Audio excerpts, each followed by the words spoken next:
Hello everyone, my name is Jess Cook. I work for Activity Alliance as the National Partnership Advisor, and you're listening to the webinar on engaging older people in activity. The outcomes of today's webinar are to give you a better understanding of older people and the considerations that you need to think about, to give you tools to improve your engagement with older people, and to provide you with examples on how to improve your engagement. We've created a number of engagement resources that are to encourage you to think about the best way to include disabled people. This is one of them around engage with older people, and we've worked in partnership with Age UK to create this resource, and we're hoping that it gives you some top tips of who and how to involve and engage with older people in your work. So encouraging and providing opportunities for disabled people and people with long-term health conditions to be active has massive significant benefits to them. These include better health, improved quality of life, independence, a sense of well-being, as well as better social benefits. Now, for an older person, they quite often feel isolated and alone, so by linking them in with activity is a brilliant way of overcoming that. Just to give some stats, we know that age is linked very much to disability, and we also know that the older you get, the less likely you are to be active. And as you can see from the stats here, they reduce significantly as the age gap goes up, both by 150 minutes a week, which is the recommended amount, and by 30 minutes a week, it's higher. So it's really an area that we need to look at as far as engaging older people in activity. So these sections are about looking at supporting and engaging with the local area. Care homes, day centres and sheltered housing or older people teams within your local councils are a great resource for you to link in with. Each one of these will have different service users with specific needs and barriers to activities. For example, care homes may find it difficult to get residents off-site, so if you're going to look at working with a care home, you might want to do something within their own location. Or just by contacting these groups to understand more about the potential issues that they might have and what these groups of people might need is another really good way of linking in, especially working with the local council older people teams. Local forums and networks. Also, by contacting one of the speaking up for our age forums is a really good way of contacting and speaking directly to older people. There's more than 250 forums across England. They are independent organisations and they're run by older people for older people. These forums are a hub of information around older people's needs and local services, and you can find information about these hubs on the Age UK website. The other thing is supporters networks and local befriending or volunteer services. They can also be a really good source of local expertise and guidance. For example, the Royal Voluntary Service has over 3,000 volunteers helping older people to be active and to be able to contribute to society. So a really good wealth of information for you. National support. Age UK have 165 local Age UKs in England, and these operate as separate charities to the Age UK national charity themselves. Local Age UKs are responsible for delivering services for older people in a varying size and services that they can offer for each area that they work within. They can support and engage with older people, help promote activities, and also provide considerable knowledge on services that are currently existing for older people within the area that you're working within. Some local Age UKs will have their own activity programme as well, which might be an excellent place for you to start to already see what's on offer so you're not duplicating anything. Nationally, Age UK has delivered a series of activity programmes, including Fitted and Fizzle. These programmes have led to better practice examples and important findings from their evaluations, and more about this can be found on their website. By contacting Age UK National, you can be advised on current and local national projects and activities that are happening, and they can also give you contacts and support information on people in your local area. but also find out what the barriers are that older people are facing in those areas. National support organisations are a really good source of information. If your activity is aimed at a particular audience, you might want to consider contacting one of the many organisations that are specific to older people groups. These can include the British Legion for veterans, the Royal National Institute for Blind People, RNIB and Sight Loss, Action on Hearing Loss, Parkinson's UK, or Alzheimer's Society. The other one that you might want to think about is the University of the Third Age. If you're looking to involve older people in activity delivery, the University of the Third Age have groups across the country. There's just over 1,000 local University of the Third Age groups in the United Kingdom, and that results in about 424,000 members. They offer opportunity for retired and semi-retired people to share their skills and try new activities and classes. So they could be a really, really good resource for you to be able to link into to help you set up a project or program that you feel that will be beneficial for people in your local area that are an older person. Communication. So there are a range of places and people through which you can engage with older people, including local community magazines, newspapers, radio stations and websites, libraries, post offices, bookmakers, if there are still any in your local area, doctor surgeries, pharmacies, hospital waiting rooms, bus stations and buses themselves, shops, pubs, faith centres and local community notice boards. You can also link in through social workers, social service providers and district nurses and day centres. If they're aware of what you're doing, then they can help spread your word for them as well when they're going around and meeting people themselves. We know that local voluntary organisations and community groups are a really good source for sharing information because people get in contact with them and they're trusted. And Facebook groups are a really good way of connecting in with the local community. Considerations you might want to think about. We know through research and evidence gathered by Age UK through the physical activity projects that they've run that have highlighted fun and socialising are two key factors for people to be involved with physical activity. You might also want to consider practical barriers for people that attend any activities you might put on. These will be transport. This is a key challenge for many older people. And those taking public transport, you should know that how they access the venue and how they can get there from the public transport. And you should also consider those arriving by car. Is there adequate parking for them to be able to use that's close to the venue itself? Venue accessibility is huge. So can the person themselves access the venue? It depends on the range of impairments that they might have. Event timings. So consider the time that you put on the event. Not every older person is retired, so if you offer an activity during the working day, many will not be able to take part. But also with that, there are many that are fully retired, so certain times do and do not work for them. So please consult with the older person themselves on the preferred time of the activity before you put it on. And then we've got modern technology. It's really important to remember that only half the amount of older people regularly use the internet. However, if you're seeking to engage with their carer, friends or family, and then digital methods might be the right place for you to start advertising. But it's important you mix your communication and also the way that you advertise. If you're advertising to a carer or a friend or family member, you need to advertise in a different way about that activity to what you would directly to the older person. Consultation.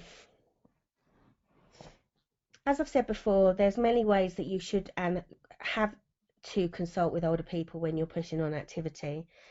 But Age UK have set up an engagement tool to support you in this. The tool is engagement, and the tool that they have provided should be now a key part of everyday life. And the purpose of the tool is twofold. One, which is to help individuals about how they engage with activities, but the one that's probably more relevant for you guys is to help organisations looking at developing activities.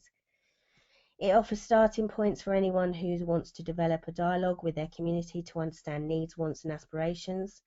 It aims to share the growing need of range of resources and case studies with individuals that are out there now. It looks at sharing forums and older people groups and organisations that are already in the local area.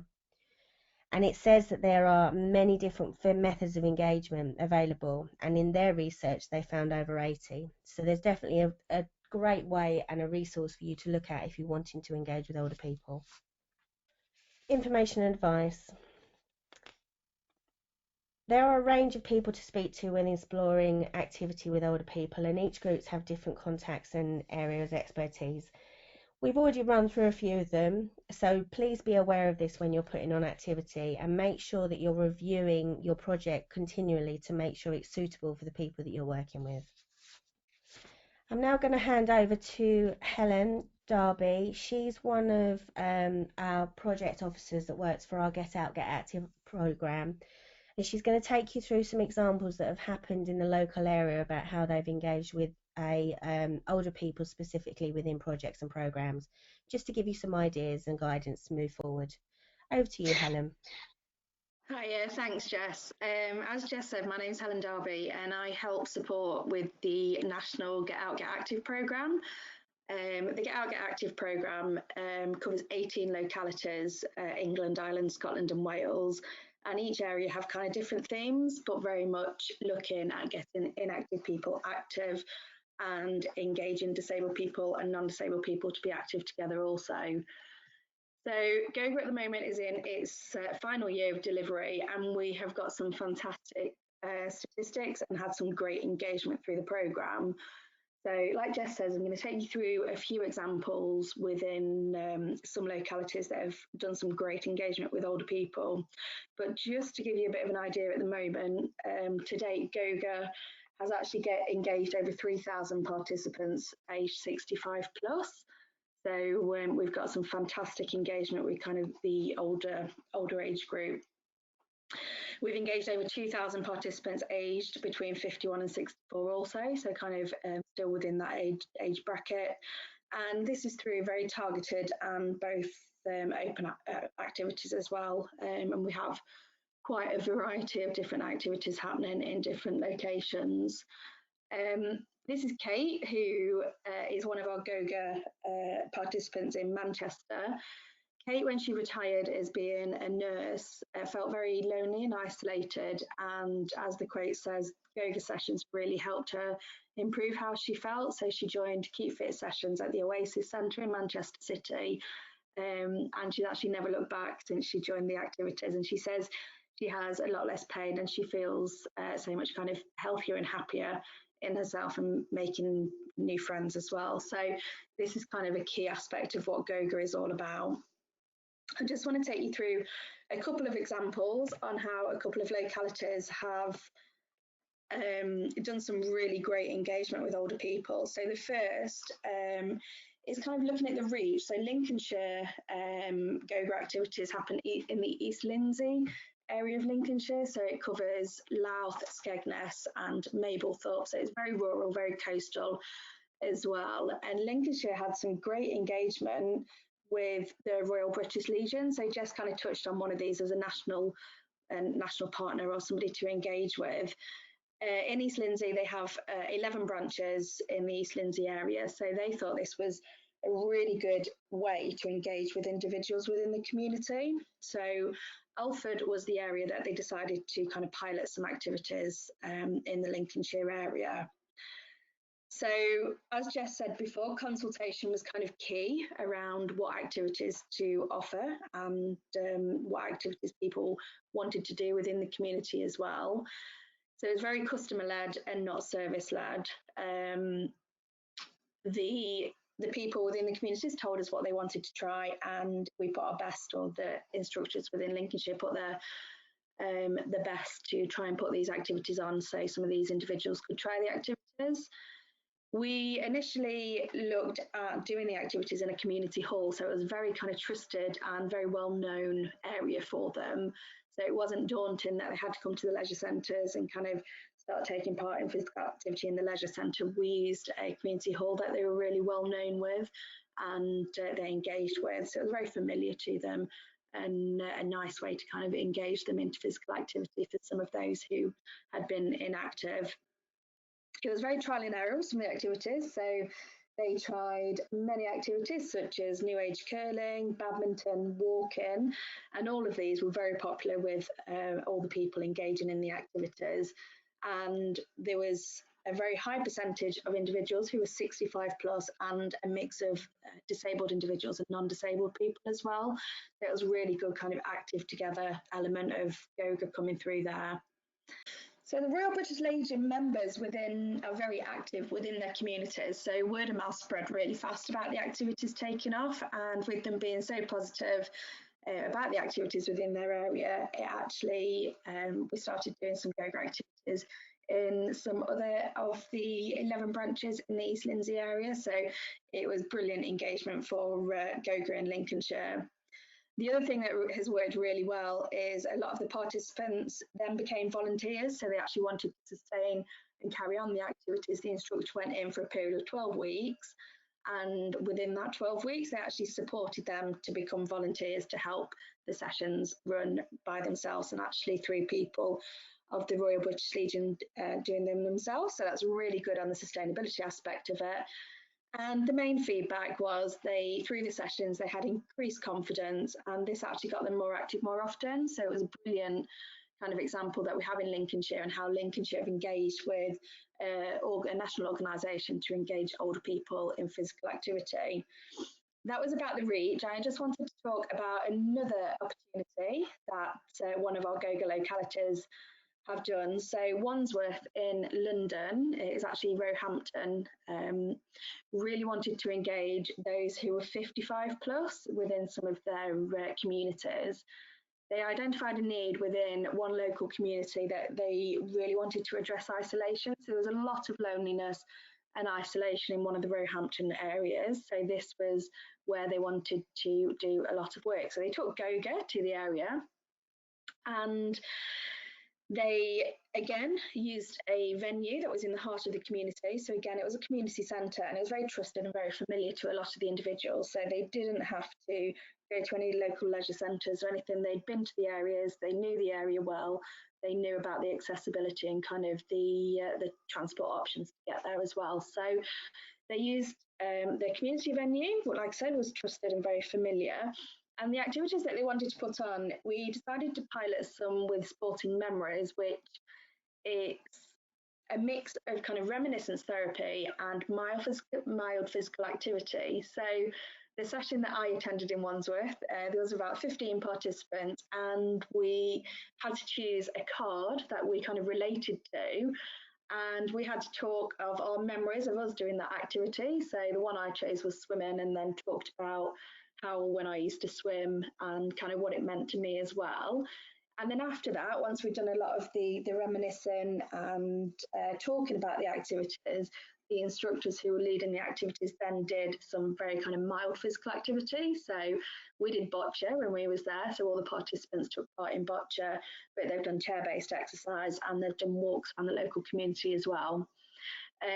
Tea and refreshments is key to kind of this as well, because it was the social aspect that they were trying to work with to kind of address the isolation, the loneliness within the community. So the impact of this was massive. They've actually gone from one venue in Roehampton to 4 venues now. And again, they've been sustained as activities also.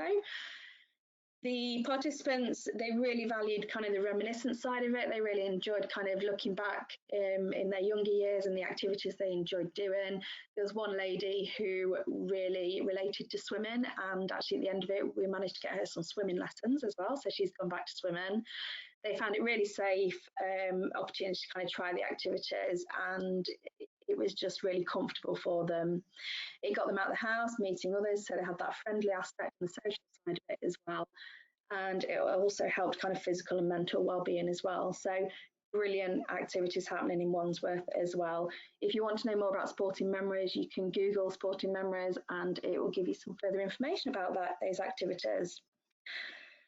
So through Goga, like I said, that's just 2 localities that we've touched on. There's 18 localities doing lots and lots of different things across the UK. And through all of this, we have pulled together some transferable learning that can be used. So AGK, as Jess said earlier, they've got some great kind of fact sheets and things like that. And through Activity Alliance, we've got our Engaging Older People in Activity Engagement fact sheets. But through GoGo, we've also took the 10 principles and brought them to life when supporting and engaging people to work with older people and increase physical activity. So it looks at the 10 principles, it breaks them down, it brings them to life, and it gives you some really top tips on how to engage older people and activities to kind of look at doing. It's all been done in consultation with older people, so a really great resource that if you go onto the Google website or the Activity Alliance website, you'll be able to download that to support you. I'm now going to take you through a series of support that's available on various websites around how people have done some research around getting older people into activity and what this means. So I'll move through these in order. The first one, Women's Sports Research. The initiative is about women being sociable but not part of their normal routine. They have a few influences encouraging and supporting them to be more active. The experience of getting older or having a health condition can trigger participation in some cases, and frequently inactive women express the desire to do more but felt limited by their physical capabilities. So it might be worth reading that research just to get an idea if you're looking at working with older women. Age UK have a wealth of information on their website. I've picked out two specific bits for you. The loneliness heat map shows the relative risk of loneliness across the country, and just under 33,000 neighbourhoods across England are covered. They show factors like marital status, self-reported health status, age and household size. They're saying on this part of their website that there's 4 factors predicted. Around 20% of loneliness is observed among older people over 65. And that's representative across England. The UK Age UK Loneliness Heat Map should be used alongside any other local knowledge and understanding of local neighbourhoods as well. When this happens, it can provide the allocations of limited resources that can be used for you to be able to sort out anything in the area around loneliness as well. And the second one is Fit as a Fiddle. It's a nationwide programme that's championed physical activity, healthy eating and mental wellbeing for older people. The programme worked across 9 regional programmes, coordinated a profile of initiative projects that enhanced older people's health and wellbeing. The type of programmes they did was dancing for fun, aqua circuits, cooking groups, Tai Chi. The evaluation and the reports are all available on the UK website, and there's a wealth of information on there about how they engage with the older people in the sector. And then finally, have a look at the Get Out, Get Active website for a great lot more information on what Helen's just spoken about, as well as the Activity Alliance website for more resources and insight. I hope you enjoyed this webinar. Thank you.